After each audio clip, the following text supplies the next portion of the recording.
মিষ্টি কুমড়া রান্না করব। মিষ্টি কুমড়াটা যদি কষানোর সময় ভালোভাবে কষিয়ে নিই তাহলে কিন্তু তরকারির স্বাদটা অনেক বেড়ে যায়।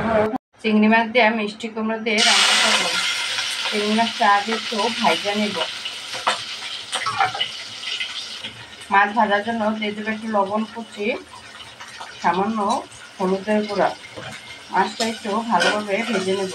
আসসালামু আলাইকুম গাইস, আপনারা সবাই কেমন আছেন?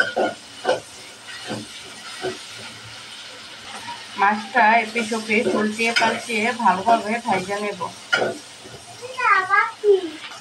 চিংড়ি মাছটা ভালোভাবে ভাজা হয়ে গেছে।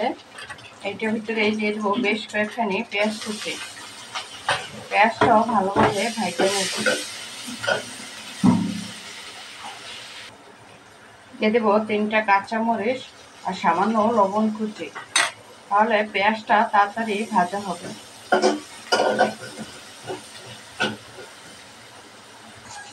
পেঁয়াজটা ভালোভাবে ভাজা হয়ে গেছে।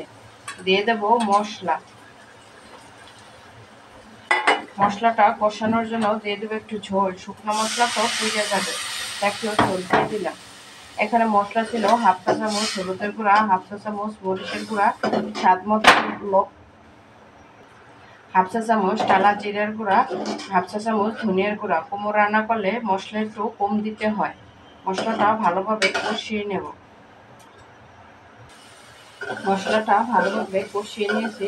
মশলা যত সুন্দরভাবে কষাবো তত তরকারির স্বাদ বেড়ে যাবে। দিয়ে দেবো কুমড়ো।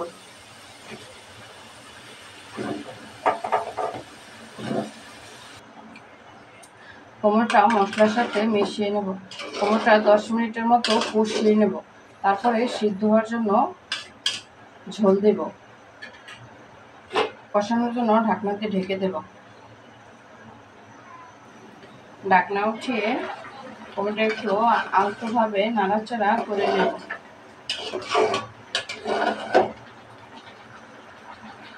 আবারও ঢাকনা দিয়ে ঢেকে দেব। কুমড়োটা কষানো হয়ে গেছে। সিদ্ধ হওয়ার জন্য দিয়ে দেব গরম ঝোল। এই কুমড়োটা কিন্তু আমার ছোট ভাইয়ের শাশুড়ি নিজে গাছ থেকে দিছে, ফরমালিন মুক্ত।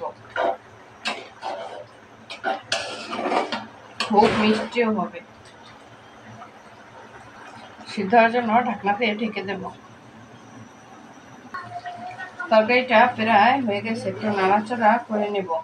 ঝোলটা মাখা মাখা রাখবো।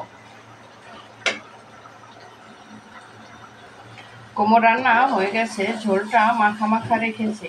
আমার ভিডিওটি আপনাদের কাছে ভালো লেগে থাকলে শেয়ার করে দেবেন আর কমেন্টে জানাবেন। আল্লাহ হাফেজ।